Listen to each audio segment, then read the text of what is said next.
خوتي خواتاتي صباح الخير عليكم، اهلا وسهلا مرحبا بكم ازول في اللون، جيسبر راكم ملاح. حبيت نولي معاكم على un sujet, je voulais vraiment aborder un sujet sur lequel j'ai mûrement réfléchi. Et à la suite du méga scandale qui a été révélé par Algérie Part et dont nous sommes le seul à en avoir parlé Annie, de manière professionnelle, objective, sans prendre parti, sans crier sans verser dans les manipulations claniques, sans essayer de vous désinformer en tout cas.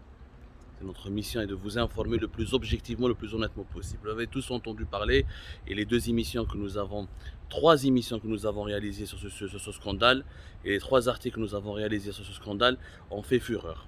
Je parle du méga scandale du réseau de 10 officiers, 9 plus exactement, 9 officiers très très comploteurs qui ont détourné, volé, subtilisé des informations classées secret défense pour les manipuler, les falsifier et les truquer ensuite afin de les diffuser à large échelle en utilisant des relais médiatiques installés à l'étranger pour déstabiliser, affaiblir des hauts responsables de l'État, des hauts responsables militaires et civils de l'État, pour déstabiliser des institutions et comploter contre la sécurité nationale. Comme les détails suffisamment, revenez sur les trois émissions que nous avons consacrées à ce méga scandale. La dernière c'était hier où nous avions expliqué que les 9 officiers de véreux corrompus et traîtres ont été placés en détention sous mandat de dépôt plutôt par le tribunal militaire de Blida. C'est une première, pour la première fois et c'est inédit, il y avait le frère du chef de la DCSA, la Direction centrale de la sécurité de l'armée, le colonel Omar, qui est le frère du général-major Zedi Ali Oulzmilli, directeur de la Direction centrale de la sécurité de l'armée. Nous avons découvert les enquêteurs du CPO, du centre principal d'opération, du centre principal des opérations d'Antar, la caserne Antar de Ben Aknoun, qui relève de la DGSI, la Direction générale de la sécurité intérieure, ont découvert que c'était ce frère, ce colonel Omar, il gouroutisait son frère, le général-major Zedi Ali Oulzmilli, et il manipulait la DCSA comme si c'était son jouet, son propre jouet, et l'ensemble des responsables de la DCSA obéissaient davantage à Omar, au colonel Omar, qu'au général-major Zedi Ali Oulzmilli, et nous avons même révélé comment les enquêtes, comment des lettres anonymes fomentées par le colonel Omar et élaborées par le colonel Omar ont été utilisées pour permettre à la DCSA d'enclencher des enquêtes à charge contre certains officiers ou leurs responsables militaires afin de les discréditer, de provoquer leur chute ou là de provoquer leur inculpation injuste dans des affaires qui ont été bidonnées ou la truquées. Et on a raconté comment le colonel Oman a utilisé des officiers du renseignement extérieur algérien, le commandant Abdelrahman, le lieutenant-colonel Tarek Amirat, qui est l'un des cerveaux opérationnels de ce réseau de comploteurs et de traîtres qui ont voulu déstabiliser plusieurs institutions de l'État. Asia Hadi, qui était chef du bureau de sécurité, une civile qui s'est retrouvée à la tête du bureau de sécurité du consulat général de Paris, capitaine Ramzi, un ancien gradé, un ancien officier de la DGSI. Un homme d'affaires, un businessman qui est impliqué dans cette opération, qui se chargeait de la diffusion et du financement des opérations de propagande médiatique dirigées contre les cibles choisies par le colonel Omar et ce réseau et ses complices. Une affaire vraiment gravissime qui mériterait une série sur Netflix. Et la première fois, nous découvrons comment quelqu'un derrière l'ombre, derrière son frère, le patron actuel de la DCSA, Zedi Ali Oulzmilli, comment lui, le colonel Omar, dans l'ombre de son frère, derrière le rideau, il tirait les ficelles, il manipulait. Il torpillait les responsables, de plusieurs responsables de l'État, il torpillait la famille du président de la République Abdelmadjid Tebboune, il torpillait ses propres conseillers les plus importants du palais présidentiel d'El Mouradia, et ils ont essayé de nourrir les feux de plusieurs guerres de clans au sein du régime algérien afin d'affaiblir toutes les composantes du régime et s'imposer eux-mêmes comme étant le clan qui peut être l'arbitre et le clan qui peut détenir finalement le pouvoir. Mais un constat s'impose. Tous les officiers impliqués dans ce méga scandale, ce sont des officiers qui ont été chassés, limogés, poursuivis et emprisonnés à l'époque d'Ahmed Gaïd Salah. Allah yarhamou Ahmed Gaïd Salah, le colonel Omar a été chassé à son époque, il a été mis à la retraite et exclu. Lieutenant-colonel Tarek Amirat, il a été emprisonné. À l'époque de Ahmed Gaïd Salah, il a fait de la prison de l'été 2019 jusqu'à février 2020 où il est avec le même jour que le chauffeur du général Toufer. Capitaine Ramzi, la même chose, il avait été exclu, relevé de ses fonctions et il avait joué un rôle qui n'est pas important en tout cas à l'époque de Ahmed Gaïd Salah. Le colonel Houssine Boulahia, qui est impliqué dans cette affaire et qui recherche et qui est encore on n'a pas compris encore pourquoi il n'a pas été encore convoqué ou est-ce qu'il est recherché, est-ce qu'il a disparu. On tentera de répondre à cette question. Hossein Boulahia, qui est l'un des relais du colonel Omar au sein de la DTS du renseignement extérieur algérien, avait été chassé, limogé et exclu. Il met à la retraite, il a été obligé de fuir le pays, d'aller à l'étranger. Durant toute l'époque où Ahmed Gaï Saleh était encore en vie, il dirigeait l'ANP, il dirigeait l'état-major de l'ANP. Sidi Ali Oulzmeli, il était exclu, enlevé à l'époque d'Ahmed Gaï Salah et jeté en pâture par Ahmed Gaï Salah. يعني tous les officiers اللي حنا كنا في نقول فوق Gaï Salah كنا نقولوا باللي Gaï Salah حقار واللي كان يحط ناس في الحباس وسي فري c'était Gaï Salah qui avait inauguré le cycle infernal des emprisonnements incessant des officiers. Il y avait que Gaï Salah, c'est lui qui avait le premier mis en prison à partir de l'affaire de la cocaïne, de le scandale de cocaïne d'Oran, à partir de l'été 2018. Il a mis plusieurs généraux-majors en prison, plusieurs chefs de légion en prison.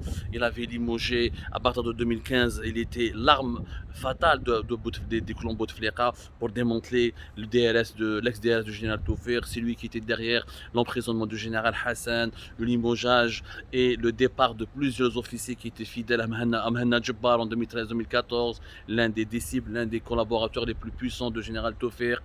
Yani, Gaï Salah a fait un nettoyage, c'est vrai dur, qui a commencé de 2013 jusqu'à 2015 et qui a pris une ampleur violente et brutale à partir de l'été 2018 jusqu'après le Hirak durant toute l'année 2019, où des dizaines, voire une centaine d'officiers, de généraux, d'anciens patrons de la gendarmerie, des services secrets qui m'a Tartag, etc., ont été mis en prison, ont été emprisonnés ou la placés en détention sans aucun ménagement, sans aucune pitié. Et à l'époque, tout le monde avait critiqué le choix de Gaï Salah. Il avait dit Gaï Salah est un brutal, est un monstre, est un cruel, qui veut juste éliminer ses adversaires et imposer son pouvoir. Il veut liquider tout le monde pour rester lui-même au pouvoir, pour rester uniquement le seul au pouvoir et aux commandes du pays. وقلنا باللي Gaï Salah, nous avions dénoncé, nous avions même été solidaires. Moi, par exemple, j'ai été solidaire avec le lieutenant-colonel Tariq Amirat quand il a été emprisonné en 2019.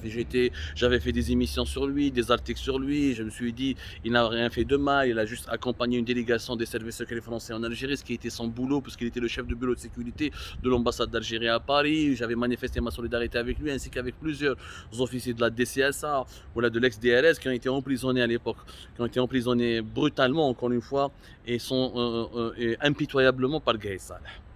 اليوم واش رانا نشوفوا باللي هادو لي زوفيسي اللي كانوا في الحبس في وقت Gaï صالح غير ولاو البوفوار ابارتي دو 2020 2021 شوفوا واش داروا شوفوا لي كومبلو شوفوا لا ترايزون شوفوا لي براتيك ايمورال شوفوا لي كوبا شوفوا لي مانيبيولاسيون شوفوا comment ils ont intoxiqué les opposants, les médias algériens, comment ils ont utilisé des rapports sécuritaires, des informations classées secret défense pour orchestrer des guerres de clans. شوفوا كيفاش داروا pour torpiller la stabilité de l'État en essayant de semer la zizanie et l'anarchie pour qu'ils puissent au même temps affaiblir tout le monde et s'imposer comme étant le seul pouvoir qui peut rester stable. شوفوا واش داروا. Donc Gaï Salah عنده الحق. Donc Ahmed Gaï Salah الله يرحمه avait raison. La réhabilitation de Tariq Amirat, de Hossein Boulahia, Omar, Sidi Ali Oulzmeli, le commandant Abdelrahman, والجماعة كاع اللي داخلين في الريزو هذا تاع الكومبلو, a été une erreur grave. Et les résultats de cette réhabilitation donnent raison المرحوم Gaï صالح. مانيش نشيت لGaï صالح, انا نقول الحق يقال. احنا في وقته كنا نقولوا باللي كي هو خشين وسي ان barbare où il met tout le monde en prison. Finalement ceux et celles qui ont été mis en prison, eh ben ce ne sont pas des innocents parce qu'une fois réhabilités راهو داروا الشر. راهم تلعبوا بالبلاد, خدعوا. Ils utilisent des youtubeurs في Londres, des youtubeurs في Paris, ils utilisent des relais médiatiques proches des Marocains, proches des services secrets étrangers pour déstabiliser le pays, des hauts responsables, des fonctionnaires de l'État. Juste parce que ces fonctionnaires ne marchent pas, ne correspondent pas à leurs agendas ou ne correspondent pas à leurs intérêts. C'est gravissime, c'est une attaque caractérisée contre la souveraineté nationale, contre la sécurité nationale. Est-ce qu'on peut dire maintenant avec du recul que Gaï Salah avait tort de les emprisonner? Finalement non. Et la question qui se pose, pourquoi a-t-on réhabilité systématiquement les Tariq Amirat et tous ceux qui ont fait de la prison à l'époque de Gaï Salah? Pourquoi les avoir réhabilités sans qu'il y ait le moindre travail d'enquête, de remise en cause? parce qu'on a voulu effacer la page Gaïd Salah, on a voulu dégaïdiser le pouvoir algérien, c'est-à-dire effacer tout l'héritage de Gaïd Salah en pensant que toutes ces victimes étaient des victimes innocentes. Il fallait donc leur réhabiliter, les réhabiliter, leur donner des nouvelles prérogatives et leur donner de nouveaux postes et les remettre au travail pour qu'ils puissent reprendre leurs fonctions et leurs privilèges. Et finalement, ça a été une erreur stratégique parce que Gaïd Salah n'avait pas tort. ما كانش يحقر قايس صلاح الناس اللي دخلوا الحبس في وقت قايس صلاح ce sont des vrais salopards. Ce Tariq Amirat qui utilise sa propre mère, il a utilisé sa propre mère pour influencer Chengriha pour qu'il puisse revenir au pouvoir et manipuler le général-major Mahfoud. Adam Mahfoud, l'ex-patron de la DDSE qui a laissé faire ce réseau. Ils ont utilisé les moyens, les équipements, les documents, les informations du renseignement extérieur algérien pour s'attaquer à des conseillers du président, pour s'attaquer à des ministres du gouvernement, des dirigeants militaires. C'est un complot interne, c'est une guerre qui a été lancée au cœur même du pays, au cœur même de l'État. Le général Mahfoud qui est malade, impuissant, qui était un incompétent, Mahfoud Polisario, qui n'a finalement Gaïd Salah, il avait exclu, il avait mis sur la liste des personnes, des officiers qui ne devaient plus reprendre du service ou là qui n'étaient plus le bienvenu au sein de l'institution militaire. Ben, il n'avait pas tort, Gaïd Salah. Il n'avait pas tort. Je pense que, j'insiste, moi je n'incrimine personne. Certaines personnes m'ont dit tu attaques. Moi j'attaque ni Chengriha ni personne. Moi je défends l'intérêt général de mon pays, je me pose des questions. Pourquoi a-t-on réhabilité des gens qui avaient des dossiers judiciaires au niveau du tribunal militaire de Blida? Et pourquoi n'a-t-on pas pris le temps nécessaire de vérifier les dessous de ces dossiers pour déterminer est-ce qu'il y a une véritable preuve de vérité, est-ce que ces gens-là sont dangereux pour la sécurité nationale ou là. Pourquoi a-t-on accéléré la réhabilitation de tous les officiers emprisonnés à l'époque de Gaïd Salah? Parce qu'on a estimé que Gaïd Salah était méchant et mauvais, donc toutes les personnes qui étaient en prison à son époque sont mauvaises et méchantes. C'est un raccourci qui a été dangereux, il y a des erreurs qui ont été commises et ça a exposé la sécurité nationale à un énorme danger.